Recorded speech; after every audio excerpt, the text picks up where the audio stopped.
안녕하세요. 매일매일 습관처럼 매일 헌법 정인영입니다. 자, 오늘 주말 잘 보내고 계세요? 주말에는 통치구조죠. 통치구조 제맛이잖아요.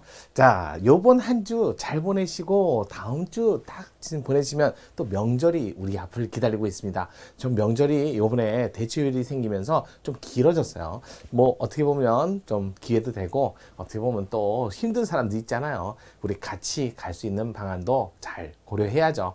그러기 위해서는 이번 주 일요일 잘 보내면서 다음 한 주 어떻게 보낼지 또 그 다음 주에 있을 휴일을 맞이해서 뭔가 잘 계획을 짜세요. 또 후회 안 해야죠. 또 분란이 없었으면 좋겠습니다. 자, 착착착착 좀 정상적으로 돌아가는 우리였으면 좋겠어요. 뭐 말하면 잔소리. 오늘은 무리할 거 합시다. 1월 19일 일요일입니다. 통치구조. 요것도 국회직 국어 문제인데요. 네, 헌법재판소 심판 절차, 일반 심리 절차 조문 문제였어요. 헌법재판소법. 자, 살펴보도록 할게요. 자, 헌법재판소 일반 심판 절차에 관한 설명으로 옳은 것은 했는데 요거 한번 정리를 하고 넘어갈게요. 자, 헌법재판소. 자, 헌법재판소법, 헌재법. 물론 헌법도 있지만 헌법 조문은 몇 조문 안 되죠. 111조부터 113조 딱 3조문이고요. 자, 그래서 헌재법이 이 법률에 따라서 이제 헌재법의 내용을 조금 더 이제 자세하게 만든 거죠.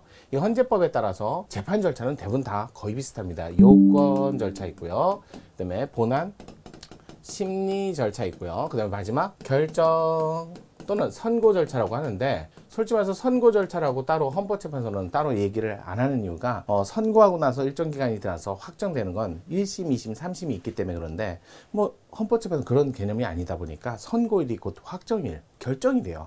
그래서 또 이게 심리 절차가 재판 절차하고 조금 약간 성격이 다르게 돼서 그래서 여기는 판결이라는 말보다 결정이라고 하는 말이 맞는 거죠.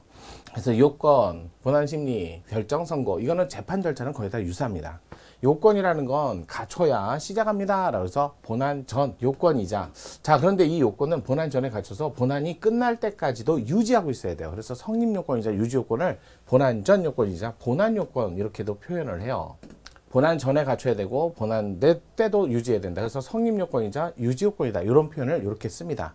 유일하게 본안 전에 다 갖춰야 되는데 뭐만 전심 절차 또는 다른 권리구제 절차 뭐 이런 것들은 따로 이제 본안 중에도 갖추면 갖춘 걸로 보는 예외가 있어요. 그거 빼놓고는 대부분 다 이렇게 돼요. 그러나서 본안을 다 갖췄다. 특히 68조 1항하고 68조 2항은 본안 전에 있는 본안 전의 요건은 그건 다 3인의 부에서만, 나머지는 거기서 검토 안 해요. 그래서 본안 들어오면 여기서 내용을 우리가 판단하는 건 헌법재판소 재량이잖아요. 재판관들의. 그러니까 절차만. 그래서 심리 절차 이렇게 얘기하죠. 대표적인 게 탄정권이에요. 탄정권. 이렇게 따로 외우시면 이거 헌재법에 따라서 구두심리합니다. 이거 외울 때 이렇게 하면 돼요. 타버린 정권. 그 타자는 아니지만 타버렸으니까 문서가 없잖아요. 그러니까 말로 해야죠. 이렇게 외우시면 돼요. 그럼 나머지 2개 남았잖아요. 위헌법률 심판, 그 다음에 헌법소원. 요 2개는, 요거는 이거 서면심리 이렇게 되어 있어요. 그 다음에 여러분 아시겠지만 탄핵은 형사소송 절차를 준용하고 권한쟁의하고 헌법소원은 이거는 공권력 행사불행사로 인한 문제이기 때문에 행정소송 준용하고, 그럼 위헌법률 심판하고 정당해사는 그는 민사소송을 준용하는데, 솔직히 말해서 민사소송 준용하는 규정을 다 둬도 헌법재판소를 진행하기에 부족한 부분은 헌법재판소가 스스로 성질에 반하지 않는 범위 내에서는 정할 수 있어요. 요것도 조문에 있으니까 반드시 외우셔야 돼요. 자, 그 다음에 헌재법 34조 아시죠? 본안의 변론과 결정, 선고는 공개하지만 심리, 서면심리 요것들은 공개 안 하는 거 그거 암기하셔야 돼요. 그런 거 빼놓고 34조 암기하시고, 또 여기 정권은 요 2개는 가처분에 관한 규정이 있어요. 가처분, 정지에 관한 규정. 근데 요거 정지는 신청과 직권, 가처분은 신청도 되고 직권으로도 가능합니다. 그러니까 얘는 신청과 직권으로 가처분을 해야만 정지가 되는데, 탄핵은 헌법에 아예 소추 결정서가 송달되면 그냥 권한이 정지된다라고 되어 있기 때문에 여기는 가처분 절차를 진행할 필요가 없어요. 거기다 이 가처분 절차를 예시로 봅니다. 예시로 봐서 68조 1항. 자, 사법시험 4회 응시제한 사건.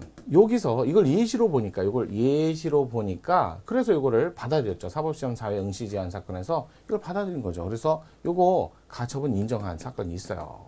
거기다 더 나가서 탄핵 절차에서 이번에 방통위원장 탄핵 절차에서 심리, 본안 심리 들어갈 때 7인 이상, 본안 심리는 7인 이상이 자 출석을 해야만 되는데 이거 한동안 우리나라 헌법재판소 재판관 6인밖에 없었어요. 그러니까 7인이 안 되니까 심리 절차를 진행 못 하니까 빨리 결정을 해달라. 그래가지고 이거 가처분, 정지 이거 받아줬잖아요. 그래갖고 정지돼갖고 6인 이상도 심리 절차를 진행할 수 있게 지금은 2인이 더 그러니까 선임이 되어서 지금 헌법재판소 재판관이 8인이 된 거죠. 8월 때까지 헌법재판소 7인 이상 출석이 가능해서 결정 선고가 가능했죠. 7인 이상 출석하시고 6인 이상 찬성으로 그러면 요거 탄핵이라든지 그다음에 자 해산, 정당 해산, 위헌 법률 심사에서 위헌, 그다음에 권한 그러니까 기본권 침해 이런 결정, 그다음에 판례 변경.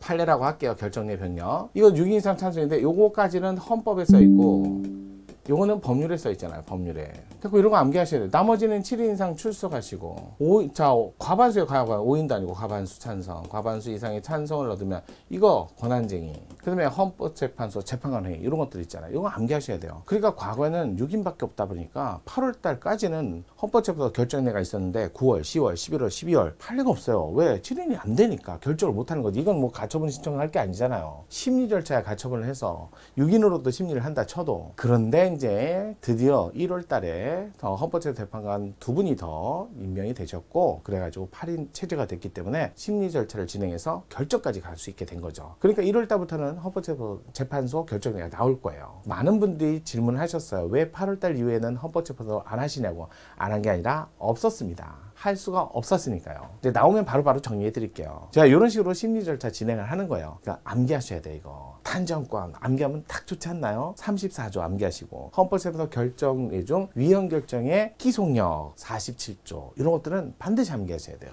심판 절차에 대한 설명을 오는 것은 자 재판부는 재판관 과반수 출석으로 사건을 심리한다. 심리는 7인 이상으로 돼 있지만 뭐 가처분은 위헌 결정 받은 건 아니에요. 가처분 정지만. 그다음에 두 번째 탄핵 심판, 정당해산 심판, 권한쟁의 심판, 구두 변론에 의하고 위헌법률 심판과 헌법소원 심판은 서면 심리에 의한다. 탄정권, 위헌법률 헌법소원 서면. 다만 재판부 필요하다고 인정하면 변론을 열어 당사자 이해관계인 그 밖의 참고인 진술을 들을 수 있습니다. 세 번째, 재판부 결정으로 다른 국가기관 또는 공공단체 기관의 심판에 필요한 사실을 조회하거나 자 재판 소추 또는 범죄 수사가 진행 중인 사건 기록의 송부를 요구할 수 있다. 맞죠? 그래서 맞죠가 아니죠. 송부를 요구할 수 있다가 아니라 재판 중이거나 소추 중이거나 범죄 수사가 이럴 때는 송부를 못하죠. 4번 심판의 변론과 결정은 선고는 요거까지는 공개. 서면 심리와 평의는 요건 비공개. 근데 모두 공개한다? 틀렸네. 그래서 그러면 1번 틀리고 2번 틀리고 3번 4번 그러면 2번이 정답이네. 4번 5번 헌법재판소 심판사건을 접수한 날부터 90일 180일 물론 훈시 기준으로 봅니다. 강행으로 보지는 않아요. 요거를 왜냐면 해야 한다는 맞지만 강행 기준으로 이해하지 않고 훈시 기준 넘어온다고 해서 잘못된 건 아니다. 빨리 해달라. 재촉은 할 수 있겠죠. 이렇게 정리하시면 될 것 같아요. 그래서 여러분과 함께 헌법재판소 일반 심판 절차 살펴봤어요. 오늘도 잘 정리하시고요. 내일부터 또 원칙적으로 또 돌아가는 거 아시죠? 내일부터 또 저랑 같이 갈게요. 매일헌법이었습니다.